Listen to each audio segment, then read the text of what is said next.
Again to Parade Academy, dear students. This is standard 6, and this is chapter history. Okay, and today we will discuss chapter 9 and life in village and towns. So in this video, you will get all question answer. Okay, let's come to the question answer.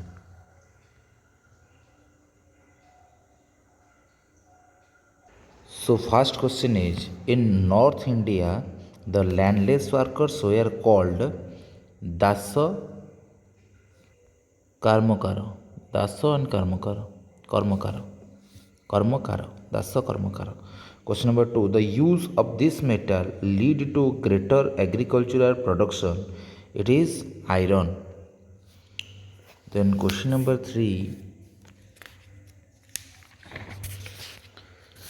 In the southern part of the India subcontinent, the large landowners of the Tamil region were called Velaras. And the houses in the later Vedic period were made up of burnt bricks and mud. Then true false. Ujjaini B. Section B. True false. Ujjaini was pilgrim center. True. Then punchmark coins were used in the early kingdoms of India. True.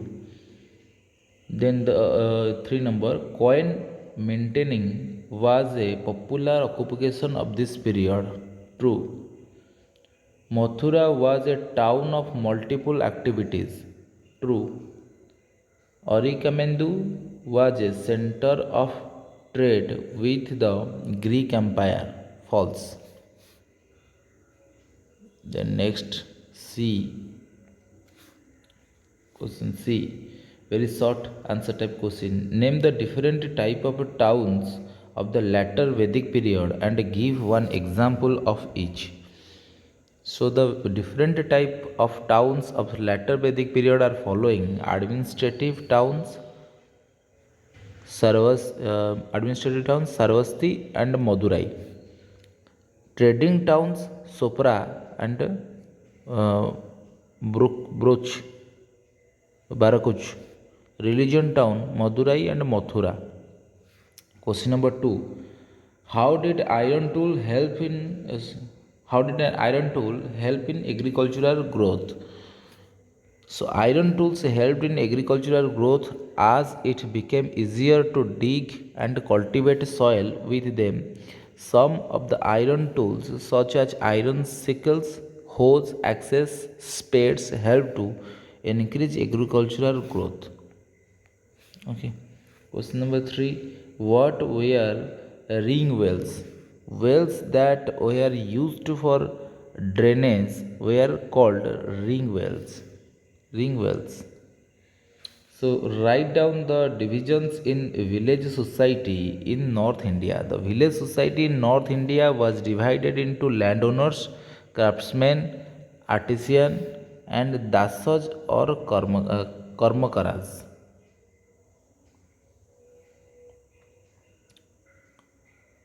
Then D, question number D, short answer type question. So what is second urbanization? The kingdom and empires that encouraged the growth of cities in the 6th century BCE is known as the period of second urbanization. Then question number 2. What was the layout of towns during the later Vedic period? Most of the towns were enclosed within moats of fortified walls. The houses were made of mud and burnt brick. Drains, ring wells, and sockage pits to dispose of the sewage also existed.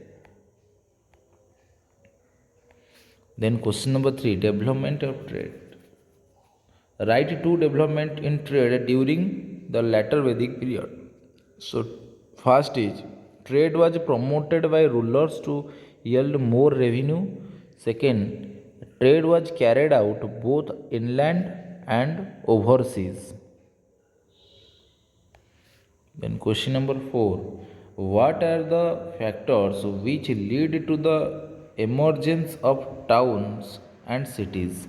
The rise in agricultural productivity, growth of craft and trade are some of the factors which lead to the emergence of towns and cities.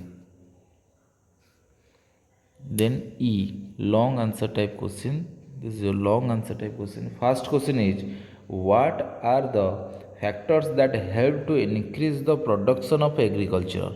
The factors that help to increase the production of agriculture are given below. First is wide scale use of iron tool. Rulers took personal interest to improve agriculture and made canals, dams, and artificial lakes for irrigation. Third point is with the expansion of kingdom, more and more land was brought under agriculture and improved methods of agriculture began to be used. Question number 2. Write briefly about Orikamendu of South India. Orikamendu is situated in the south of Pondicherry and was unearthed by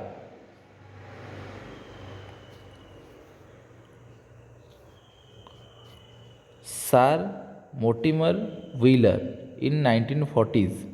Being a seaport, it gained importance as a center of trade with Rome.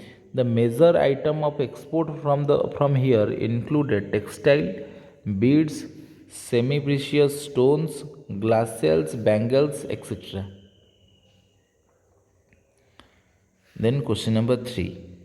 So describe the describe the life in the villages during the latter Vedic period. During this period, the village society had many divisions in the north, and powerful landowner or village headman was called Gramo Bhojaka. Gramo Bhojaka, who was responsible for appointing the workers and slaves for the cultivation of land. He also performed the function of a judge and police. There were also small independent farmers and landowners called Grihapatis. The landless workers like Dasaj and Karmakaras toiled on other fields of earn their livelihood. Beside, there were artisan and craft persons in the villages. Then question number 4. Why was Mathura famous? Explain. Mathura was famous on account of following reason. First is it was a religious town and also a center of various activities and served multiple functions. It was the second capital, a political and administrative center of Kusanas. It had many temples and monasteries. It was a center of art and craft. Mathura School of Art developed from here. So that's it. Your chapter is completed from here. If you want to write this thing or read from this thing, you can write and read, but pause this video first and you can read or write. Okay. So the end from here. So I hope you that this video is useful for you. Then don't forget to subscribe, like, and share. Thank you.